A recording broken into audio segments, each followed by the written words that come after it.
अस्सलाम वालेकुम नाज़रीन।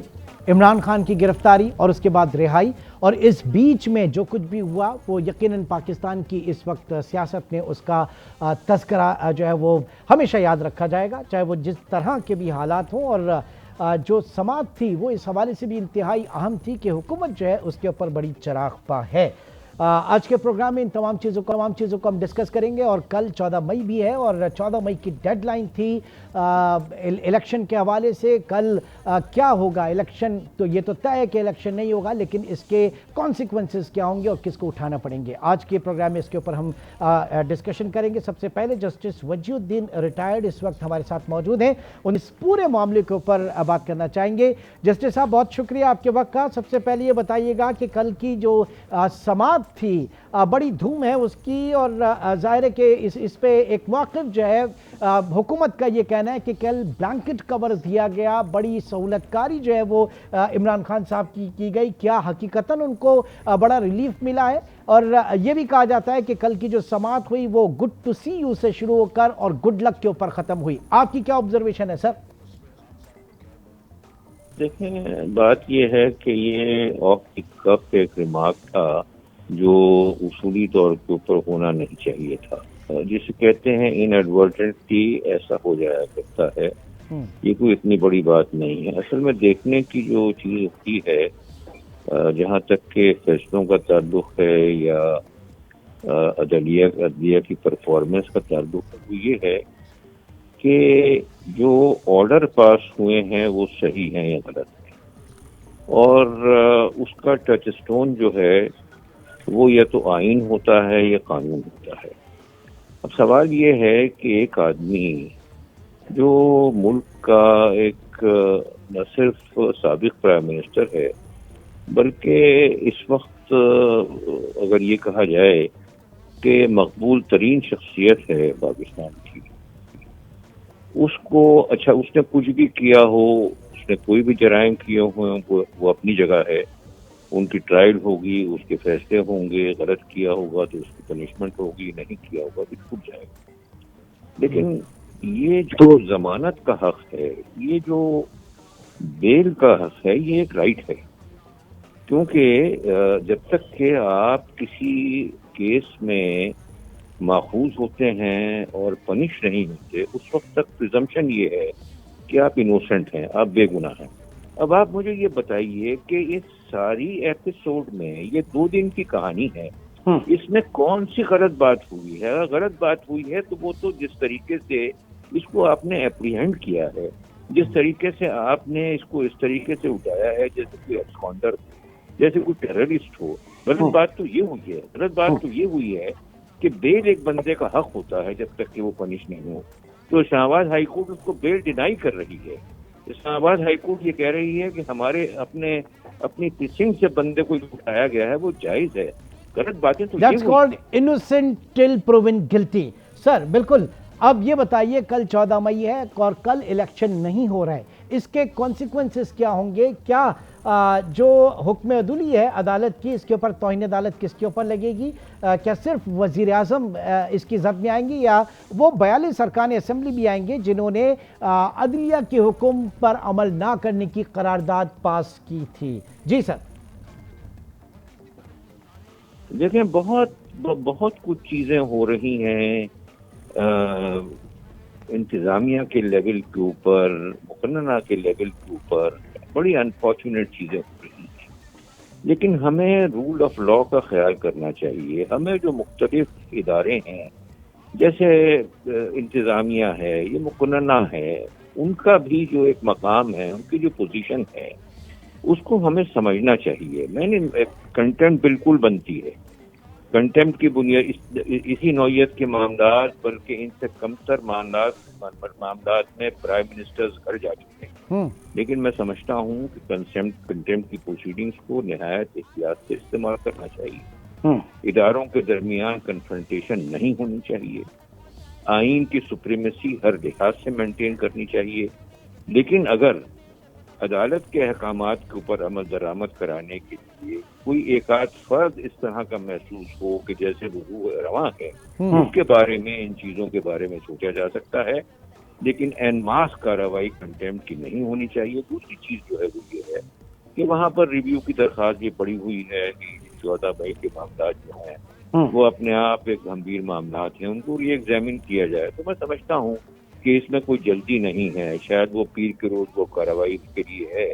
उस सारे मामले को जिसको कहते हैं होलिस्टिकली एग्जामिन करना चाहिए और जो भी जायज चीज हो आइन के मुताबिक, कानून के मुताबिक, सिक्का किसी के साथ नहीं होना चाहिए, अफेक्शन किसी के साथ नहीं होना चाहिए, इलविल किसी के खिलाफ नहीं होना चाहिए। इन बुनियादों के ऊपर जिसकी इन्होंने ओथ ली हुई है जजेस ने, इन बुनियादों के ऊपर फैसले होने चाहिए। ठीक है, ज्यादती किसी के साथ नहीं होनी चाहिए। सर, अब ये हुकूमत जो है वो तौहीन पार्लियामान बिल जो है वो पास करने जा रही है। इन हालात में आप नहीं समझते हैं कि इदारों के दरमियान, बिलखुसूस अदलिया और पार्लियामेंट के दरमियान कन्फ्रंटेशन जो है वो और ज्यादा संगीन हो जाएगी? जी यकीनन ये उसका टाइम नहीं है। दूसरी चीज जो है वो ये है, कंटेम्प्ट ऑफ पार्लियामेंट जो है ये कोई अनहोनी चीज नहीं है, ये कोई अननोन चीज नहीं है। इस तरीके से होता है। जो ब्रिटिश पार्लियामेंट है उसमें भी कंटेम्प्ट के उनको हुकूक, प्रिविलेजेस हासिल हैं। अब किस तरह का कानून पास करते हैं, क्या करते हैं, उसको देखने की जरूरत है। लेकिन अनफॉर्चुनेटली जिस नौयत से ये काम कर रहे हैं, सुप्रीम कोर्ट का राइट था, सुप्रीम कोर्ट की पावर थी खुद अपने रूल्स फ्रेम करना, आप उनकी जगह एक्ट ऑफ पार्लियामेंट लेकर के आ गए हैं। आप जो पास एंड क्लोज ट्रांजेक्शन्स थे, लोगों को पनिशमेंट हुई है, लोग जो हैं वो मुल्क से बाहर बैठे हुए हैं, उनके बारे में आप रिव्यू की अमेंडमेंट लेकर के आ रहे हैं। एक ऑर्डिनरी लेजिस्लेशन के जरिए से आप कॉन्स्टिट्यूशन को अमेंड कर रहे हैं। सुप्रीम कोर्ट की जो रिव्यू की पावर्स हैं उनको आप कर्टेल करके और जो भी उनका फाइनल ऑर्डर है उसको आप रीओपन करना जा रहे हैं। अजीब व गरीब मामला इन्होंने किए हुए। मैं समझता हूँ कि अगर कभी कोई कानून की तारीफ लिखेगा तो वो ये कहेगा कि जनाब मार्शल लॉ के जमाने में वो बातें नहीं हुई जो मौजूदा सो कॉल्ड डेमोक्रेसी के जमाने में हो रही। सर, आखिर में मैं ये जानना चाहूंगा कि बिलफर्ज अगर नाअहली होती है, वजीर आजम फारिग होते हैं या हुकूमत पूरी चली जाती है, तो अल्टीमेटली फिर इलेक्शन ही वाहिद हल होगा, चाहे वो 60 दिन में हो या 90 दिन में हो, इलेक्शन ही वाहिद हल होगा फिर? जी इलेक्शन तो वाहिद हल है ही। इलेक्शन के अलावा तो डेमोक्रेसी में हल कोई है ही नहीं।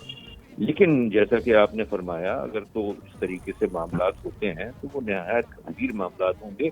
लेकिन having said that, the last word is always that of the supreme court. जो भी सुप्रीम कोर्ट कानून के मुताबिक कहेगी, सही कहेगी, गलत कहेगी, वो ही लास्ट वर्ड है और उसी के ऊपर अमल होना चाहिए। क्योंकि अगर ऐसा ना हो तो वो इस तरह की चीज है जैसे कि फुटबॉल के मैच में आप रेफरी की बात ना माने, जैसे क्रिकेट के मैच में आप अंपायर की बात ना माने, ये शदीद ऑफेंसेस हैं।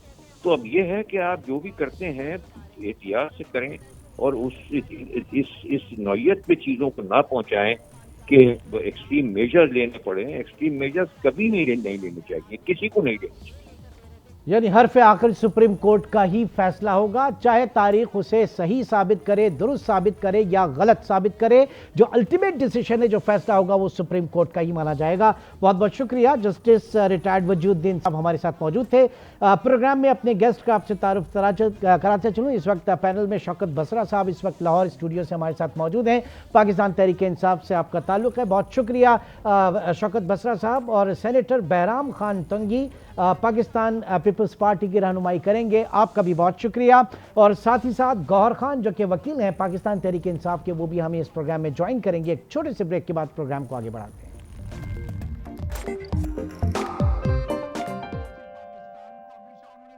Welcome back. जी सेनेटर बहराम खान तंगी साहब, अब कल 14 मई है और इलेक्शन तो नहीं होने जा रहा। अब इसके नतीजे में क्या होगा? क्या कंटेम्प्ट ऑफ कोर्ट लगेगी या फिर दूसरी चीज़ जो वहाँ पे रिव्यू जो है वो फाइल की जाएगी, रिव्यू में मामला जाएगा, खुद सुप्रीम कोर्ट जो है वो इसको रिव्यू कर भी सकती है। इस गर्दाब से निकलेंगे कैसे, क्योंकि पॉइंट ऑफ नो रिटर्न पर हालात पहुँच चुके हैं तकरीबन। बिस्मिल्लाहिर्रहमानिर्रहीम। इमरान साहब, मैं आपके सवाल से 1 मिनट आप मुझे दे कि मैं वजूद्दीन साहब के सवाल का मैं जवाब दे दूं। श्योर। उसने कंक्लूड किया कि सुप्रीम कोर्ट का फैसला आखिरी होगा। उसने गलत फैसला दिया है, ठीक फैसला दिया, आपको मानना पड़ेगा। और मिसाल दिया कि क्रिकेट में जब एम्पायर फैसला देते हैं तो वो आपको मानना पड़ेगा, बिल्कुल गलत। इसलिए कि जब एम्पायर फैसला देते हैं और वो बैट्समैन को या बॉलर को उस पे ऑब्जेक्शन होता है तो वो रिव्यू लेता है, और रिव्यू लेने के बाद जब थर्ड एम्पायर, जब इलेक्ट्रॉनिक्स जो टेक्नोलॉजी है उसके जरिए जब पता चलता है कि एम्पायर ने गलत फैसला दिया है तो उस फैसले को रिजेक्ट करके वो फैसला दूसरा देते हैं जो ठीक होता है। तो मैं वजीउद्दीन साहब की इस बात से बिल्कुल मुत्तफिक नहीं हूं, और उसने अभी जो कुछ किया है मैं उन तमाम स्टेटमेंट से मुत्तफिक नहीं हूं, इसलिए कि मैं as a parliamentarian, as a legislator, as a Pakistan Peoples Party का पॉलिटिकल वर्कर ये समझता हूं कि पाकिस्तान के तमाम इदारे सुप्रीम है। हर एक इदारे को अपने डोमेन में, अपने मैंडेट में काम करना चाहिए, लेकिन सुप्रीम जो है वो पार्लियामान है। नहीं तो वो थर्ड एम्पायर की जो आपने बात की वो जिम्मेदारी कौन पूरी करेगा? वो तो फिर ये कि इटसेल्फ अगर वो रिव्यू में चले जाएं, खुद जाके रिव्यू ले लें उसका।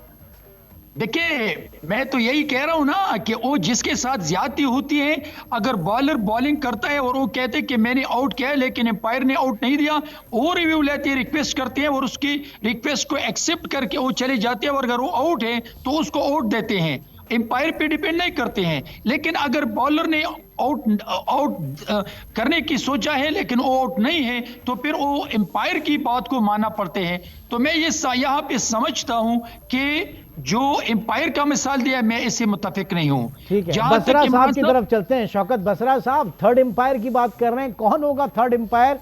और अब तक की जो हालात चल रहे हैं ये वाकई क्या पॉइंट ऑफ नो रिटर्न पर हैं? क्योंकि इससे पहले उम्मीद हो चली थी कि कुछ मुज़ाकरात जो हैं आपस में टेबल टॉक होगी, चीज़ें जो हैं वो बेहतरी की तरफ होंगी, ये लेकिन यहाँ तो कोलैटरल डैमेज की बात हो रही है। बसरा साहब। इमरान भाई, आप बिल्कुल दुरुस्त आपने टर्म यूज़ की है, पॉइंट ऑफ नो रिटर्न। बल्कि मैंने तो कम से कम एक कानून का अदना तालिब इल्म भी हूँ, एक सियासी कारकुन भी हूँ। ऐसे हालात मैंने कभी नहीं देखे हैं कि इस हद तक मायूसी है और इस हद तक कन्फ्रंटेशन है कि पाकिस्तान के जो हालात हैं वो आपके सामने हैं। दिवालिया हम हो चुके हैं, खाने को आपके पास रोटी नहीं है लोगों को, जो आपका इन्वेस्टर है, जो बिजनेसमैन है वो बाहर भाग रहा है, और हुकूमत जो है, बहराम साहब मेरे भाई हैं और ज़ाहिर एक बहुत बड़े ऑफिस में जो सबसे बड़ा हाउस है वहाँ सेनेटर हैं। जब हुकूमत ऐलान जंग कर दे अदलिया के ख़िलाफ़, जुडिशरी के ख़िलाफ़, बम्बार्डमेंट करे पार्लियामेंट में खड़े होकर, और एंड रिज़ल्ट ये है इमरान भाई, मंडे को ये धरना देने जा रहे हैं चीफ जस्टिस के ख़िलाफ़। आप मुझे बताइए कि जब ये हालात होंगे कि हुकूमत इदारे हो क्यों रहा है? आइन अमली तौर पे इस वक्त ख़त्म हो चुका है, क्योंकि जब आपने एक दफ़ा आइन तोड़ दिया, ज़ियाउल हक जो बदतरीन आमिर था, जब उसने आइन तोड़ा, कहा मैं 90 दिन में इलेक्शन कराऊंगा, फिर क्या हुआ? 11 साल आपने देखा कि यहाँ पाकिस्तान में जितनी खराबियाँ मैं देखता हूँ वो आपकी हीरोइन है, क्लाशनकोव कल्चर है, जो कुछ हुआ, मार धाड़ हुई कराची के अंदर, जितना खून खराबा हुआ, एक पार्टी को ग्रो किया गया, आज हालात उससे भी अबतरी की तरफ बढ़ रहे हैं। मैं ये देख रहा हूँ कि देखें, हालत ये है कि इस वक्त ना किसी का घर महफूज है, ना चादर चार दीवारी के तकद्दुस को पामाल किया जा रहा है, इदारे आमने सामने आ चुके हैं। और हुकूमत ख़ास तौर पे बात को समझिएगा, हुकूमत जो होती है, जो पार्लियामेंट होती है, जो उसने चीज़ों को कूल एंड काम करना होता है, उसने चीज़ों को आगे लेके जाना होता है। अपोजिशन चीज़ों को एजिटेट करती है, हुकूमत का काम होता है सबको साथ लेकर चलना। ये एक पर्टिकुलर जुमला जो है सैकड़ों बार जो है जब आप लोग हुकूमत में थे तब मीडिया और हम जैसे एंकर्स उस वक्त भी ये कहते थे कि हुकूमत का काम होता है रवादारी के साथ पेश आना, सबको साथ लेकर चलना। लेकिन ज़ाहिर है कि जो जब मंत्रा अलग हो जाता है, जब आप किसी भी सियासी उसमें अपनी टेबल चेंज करते हैं या आप पोजीशन चेंज करते हैं। सेनेटर बहराम खान मंगी साहब, अब जो बात शौकत यूसुफजई साहब ने की, इसमें शौकत बसरा साहब ने की, इसमें बिल्कुल भी दो कलाम नहीं। और बसरा साहब उन खुश नसीब पीटीआई के उन खुश नसीब कारकुनों में हैं जो इस वक्त मीडिया को दस्तयाब हैं, कम से कम अपने प्रोग्राम्स के हवाले से, वरना सारी की सारी लॉट जो है वो या तो अंदर है या फिर अंडरग्राउंड है। तो इस हवाले से मैं बड़ा शुक्रिया एक बार फिर बसरा साहब का अदा करूंगा। इमरान भाई, मैं इमरान भाई गोहर भाई से इजाजत लेकर मैं एक बात करना चाहूंगा बैरिस्टर साहब से।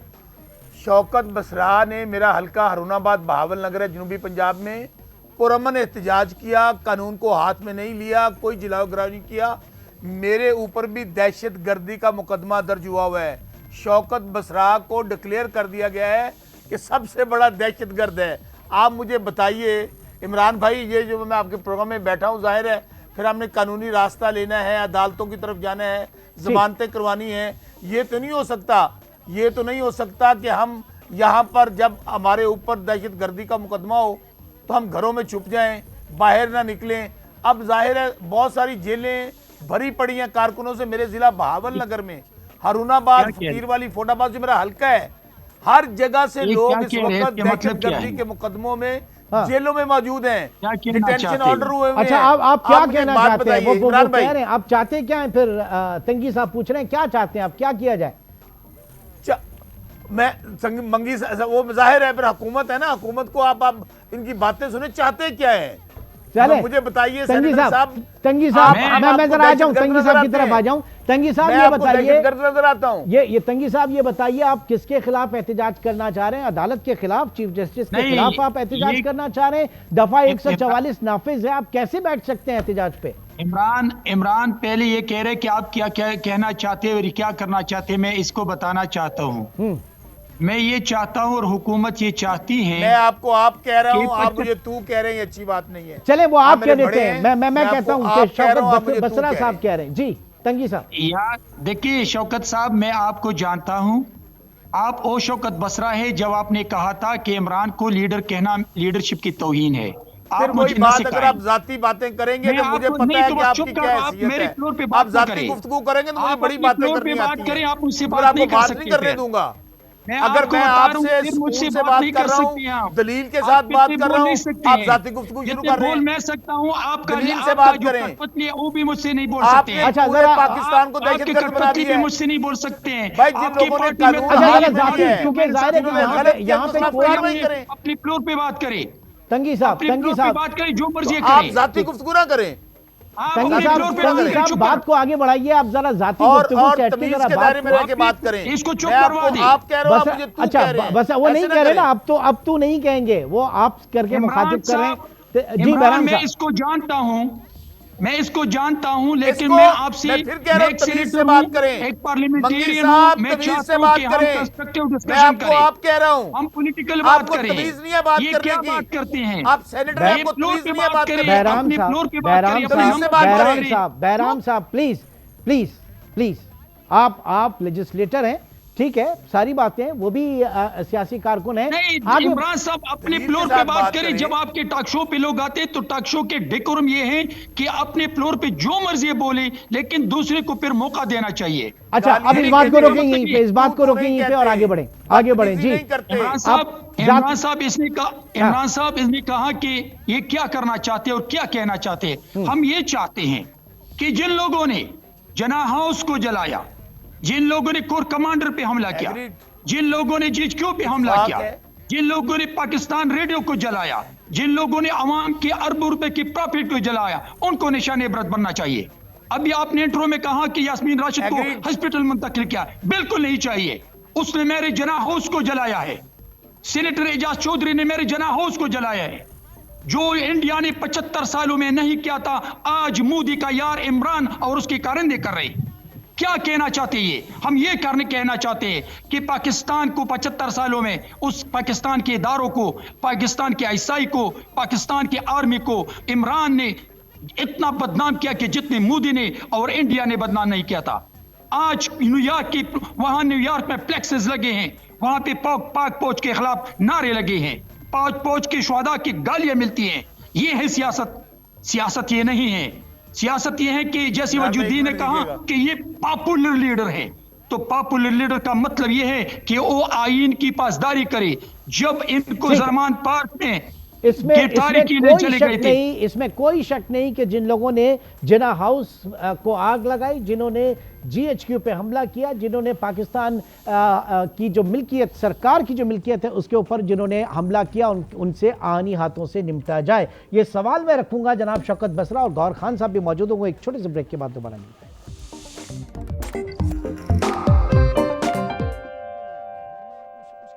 वेलकम बैक जी। शौकत बसरा साहब बताइएगा, जिना हाउस, जीएचक्यू, आर्मी तंसीबात और पाकिस्तान सरकारी इमलाक और इन तमाम को आग लगाने वाले, इनको नुकसान पहुंचाने वालों के साथ क्या सलूक होना चाहिए? इमरान भाई, ये मुल्क भी हमारा है, मेरा भी है, आपका भी है, सबका है। ये मुल्क भी हमारा है, ये इदारे भी हमारे हैं, और सबसे बढ़कर फौज भी हमारी। और वो फौज जिसके ऊपर हमें फ़ख्र है, वो फौज जो आज भी शुमाली वज़ीरिस्तान में उनके जवान शहीद हो रहे हैं। बिल्कुल सेनेटर साहब ने अब दलील से बात की, दलील से जवाब दे रहा हूँ। डेफिनेटली यही बात मैं कहना चाहता हूँ कि जो जिम्मेदारान हैं उनकी इन्वेस्टिगेशंस करें और बिल्कुल उनके खिलाफ आइन और कानून के मुताबिक कार्रवाई होनी चाहिए। कौन कह रहा है कि ना करें? मैंने तो बात यह की थी सेनेटर साहब कि एक साइक्लो स्टाइल FIR है, उसमें पूरे पंजाब में जो अभी तक मेरे ज़िला बहावलनगर में मेरा ख्याल कहता है कोई तकरीबन 50 लोगों पे, और नामालूम जो हैं वो मैं 300-400 हैं, जो दहशतगर्दी की FIR हो रही है। एक ही उसकी वर्डिंग है। अच्छा। और मैं आपको अपनी जिंदा मिसाल दे रहा हूँ सेनेटर साहब, मेरे ऊपर, मैं दलील से कहता हूँ, मैं कहता हूँ कोई चीज़ ऐसी दिखा दें कि शौकत बसरा ने कानून को हाथ में लिया हो, मैंने कोई जलाओ गिराव किया हो, तो आप मुझे भी दहशतगर्द बना रहे हैं। एंड ऑफ द डे मैं जो बात कहना चाहता हूँ सेनेटर साहब, हुकूमत का फ़र्ज़ है, अगर हुकूमत जलती पे और तेल डालेगी तो ये हालात संभाले नहीं जाएंगे। आज आप देख लें कि खुद आपके president on the floor of the house कहा जरदारी साहब ने कि मुल्क दिवालिया होते रहते हैं, जापान दिवालिया हुआ, फलां मुल्क दिवालिया हुआ, फिर खड़े हो गए। इस वक्त सेनेटर साहब मेरे भाई हैं, ज़रा गली मोहल्लों में जाके लोगों की सूरत हाल देखें। आज साल पहले जब हमारी हुकूमत गई थी, ये नहीं हम कहते कि दूध और शहद की नहरें बह रही थी, ये हालात नहीं थे। आज पेट्रोल देख लें, डीजल देख लें, आटा, चीनी, घी, दाल देख लें, आपके सामने चीजें। आज मैं कहीं बैठा हुआ था, बिलीव कीजिएगा इमरान भाई, एक बिजनेसमैन के वो दोस्त हमारे थे, वो एक तो कोई इन्वेस्ट कर नहीं रहा, जब अमनो अमान की सूरत बेहतर नहीं होती, गैर यकीनी की कैफियत होती है, इन्वेस्टर भाग जाता है, इन्वेस्टर अपने पैसे बाहर लेके जा रहे हैं। और सबसे बढ़कर ये बहुत बदकिस्मती हुई है जिसकी तरफ सेनेटर साहब ने निशानदेही की है कि आज हमारे, मैं बार बार क्यों कह रहा हूँ, इदारे आमने सामने हैं। मैं फिर कह रहा हूँ कि हमारी फौज हमारी रेड लाइन है, इसको किसी को नहीं क्रॉस करना चाहिए। आज मुल्क के अंदर अगर अमन है, आज अगर मुल्क के अंदर शांति है, आज अगर हम रात को अपनी अमन की नींद सोते हैं, आगे आपका पॉइंट आ गया, फौज हमारी रेड लाइन है जिसे किसी सूरत क्रॉस नहीं करना चाहिए। जी तंगी साहब, मुझे बात करने दीजिए। एक फिक्रा बात यह है कि उस वक्त हालात खराब होते हैं। अब ये हुकूमत जब वकील बन रही है, इनसे ये पूछ लें कि इन्होंने क्या क्या नहीं किया हुआ हमारे इदारों के खिलाफ। मैं बात लंबी हो जाएगी, अब टाइम आपके पास कम है। मंगी सेनेटर साहब, इस आग को ठंडा कीजिए, वरना इस आग में सब जलेंगे, इस आग में एक का घर नहीं जलेगा। ठीक है, जो मैं कोलैटरल डैमेज की बात कर रहा था। तंगी साहब प्लीज। हाँ तंगी साहब। जी इमरान, हाँ, वो तो कह रहे हैं ना कि जनाब जो लोग इसमें मुलविस हैं उनके खिलाफ तहकीकात होनी चाहिए। फौज हमारी अपनी है और रेड लाइन जो है वो किसी सूरत क्रॉस नहीं होनी चाहिए। वो आपकी बात से मुत्तफिक है? देखिए इमरान देखिए मेरी बात सुनिए, इसमें कोई दो राय नहीं है। आज इलेक्ट्रॉनिक्स दौर हैं, आज सोशल मीडिया है, आज कैमरे हैं, और मेरे ख्याल में इन कैमरों ने हर चीज़ को महफूज किया है। और एक ऐसे लोग जो कि वो रात के अंधेरों में नहीं, दिन के अंधेरों में उन लोगों ने ये सब कुछ जला के राख कर दिया है, दिन की रोशनी। दूसरी मेरे दोस्त ने कहा कि फौज हमारी है, तो फिर आपके इमरान सिटिंग जर्नल्स के नाम लेकर उनको बदनाम करने की कोशिश क्यों करते हैं? सिटिंग आईएसआई की डीजी को मुखातिब करके उनको बदनाम करने की नाकाम कोशिश क्यों करते हैं? आज पीटीआई के लोग सोशल मीडिया पे फौज को क्यों गाली देते हैं? अगर फौज आपकी होती तो आप ऐसा न करते। इसलिए कि आज हुकूमत नहीं है, कल मिल जाएगी, लेकिन हुकूमत के लिए अपने मुल्क के इदारों को बर्बाद और कमजोर करने की नाकाम कोशिश नहीं करते हैं। लेकिन बदकिस्मती से ये जो जुबान बोली जाती हैं, जो रोल प्ले करते हैं, आज खुशियां मना रही हैं वहां इंडिया में। उस दिन बिलावल भुट्टो जरदारी साहब के दौरे में वहां पूरे इंडिया को रिलाया है, पूरी इंडिया में शोर मचे हुए थे, पूरे इंडिया ने दर दर के उसने रोना शुरू किया था। उतना रोना पीटीआई वालों ने शुरू किया था। और आज पीटीआई ने 2 दिनों में पाकिस्तान के इदारों के साथ, आर्मी कोर कमांडर के हाउस के साथ जो कुछ किया, उसके खुशियां इंडिया में भी मनाए जा रहे हैं। तो मैं समझता हूं कि क्या मोदी और इमरान एक पिच पे आ चुका है? अगर ऐसा नहीं है तो फिर इमरान को चाहिए उस दिन जब वो निकल रहा था इस हाई कोर्ट से कि फिर मुझे गिरफ्तार करने जा रहे हैं, तो इमरान को यह भी कहना चाहिए था ना कि मैं मजम्मत करता हूं जना हाउस की जलाने की, मैं पाकिस्तान के अवाम के अमलाक को जलाने की मजम्मत करता हूं। तो मजम्मत करने का एक लफ्ज तक उनकी बात नहीं। बस बसरा साहब अब बताइएगा, जब आप कह रहे हैं कि इदारे आपके अपने हैं, तो फिर नाम लेकर आला क़यादत को इल्जाम देने का और उनको ललकारने का क्या मतलब है? फिर देखिए, मैं फिर आपको कहूँ, इमरान भाई कहते हैं ना, याद माजी अजाब है यारब, छीन ले मुझसे हाफसा मेरा। मैं फिर कह रहा हूँ कि ये बात बहुत निकली तो दूर तलक जाएगी। हाँ। पीपल्स पार्टी में रहा हूँ, मैं उस वक्त पीपल्स पार्टी में था, बल्कि उस दिन मौजूद था जब कहा गया कि ईंट से ईंट बजा देंगे। ईंट बजा देंगे। इसका क्या मतलब है? सुन ले बसरा, आप उसे पीपल्स पार्टी में थे, उसका क्या मकसद है? मुझे तो बताइए, किसी का नाम लिया था, इदारे का नाम लिया था। तंगी साहब उनको बात करने दीजिए ना। तंगी साहब पहले उनका बात होनी चाहिए, फिर आपकी तरफ करने दीजिए जी। मैं फिर कह रहा हूँ, इस माहौल को ठंडा करने की जरूरत है। नहीं, आप वो ईंट से ईंट बजाने वाली बात कर रहे थे। मैं ये बात कर रहा था कि यहाँ पर ईंट से ईंटें बजाई गई और वो पार्लियामेंट का, अच्छा ज्यादा दूर ना जाएं, आज जब नाम लेकर sitting chief of army staff और डीजी आईएससी की बकायदा वीडियो चलाई गई गुजरांवाला के जलसा के अंदर, वो सबको भूल गई। मैं फिर कह रहा हूं, हमें सब लोगों को इस रेड लाइन को क्रॉस नहीं करना चाहिए। हमें चीजों को ठंडा करने की जरूरत है, सियासी चलन को सही करना होगा। जी तंगी साहब, अब आप आ जाएं। जी इमरान साहब, मैं आपको बता रहा हूं, जब इसकी लीडर को एक डेमोक्रेटिक प्रोसेस के जरिए पार्लियामान से नहीं, वजीर आजम हाउस से निकाला, उसी दिन से लेके आज तक इसकी लीडर के नैरेटिव को देख ली। कभी लेटर लहरा रहे हैं, कभी अमेरिका ने निकाला, कभी बाजवा ने निकाला, कभी मोहसिन नकवी ने निकाला, कभी जरदारी ने निकाला। ये मुझे बताएं कि फिर उस दिन उससे वो खड़े होकर कहा कि मैंने तो सूबाई असेंबली बाजवा के कहने पर खत्म की है और मैंने सूबाई असेंबली खत्म करके गलत किया है।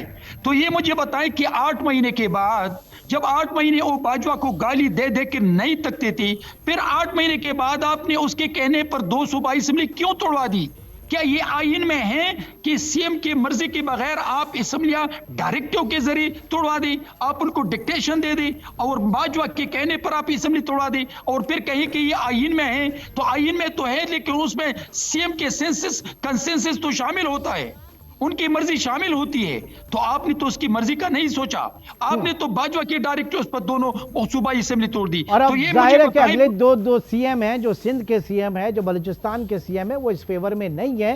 बसरा साहब, लास्ट मैं कमेंट चाहूंगा विद इन 30 सेकंड्स, अगर आप कुछ कहना चाह रहे हैं तो।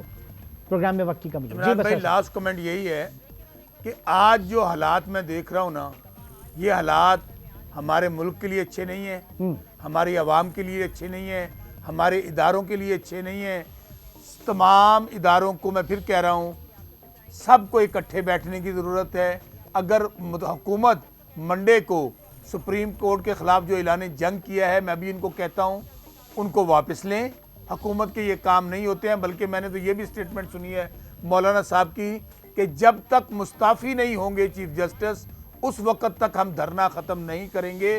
तो मैं फिर कह रहा हूँ कि ये आपने पॉइंट ऑफ नो रिटर्न कहा था मंडे वाले दिन, पहले भी काम तो पॉइंट ऑफ नो रिटर्न पे पहुंचा हुआ है।